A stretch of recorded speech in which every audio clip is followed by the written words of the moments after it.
পর্যায়ে আপনাদের সামনে মূল্যবান বাংলাদেশ জাতীয়তাবাদী দল যশোর জেলা শাখার নির্বাচিত সভাপতি, বাংলাদেশ কেন্দ্রীয় কমিটির নির্বাহী সদস্য অ্যাডভোকেট সৈয়দ সাবরুল হক সাবু। ফ্যাসিস্টের উদাহরণ যদি দিই, আপনি লক্ষ্য করবেন এক জায়গায় প্রেস কনফারেন্স হচ্ছে। এখানে আরো উপস্থিত আছেন পৌর বিএনপির সম্মানিত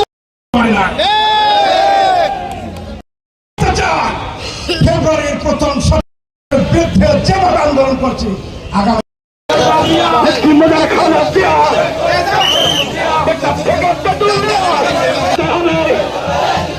Hey,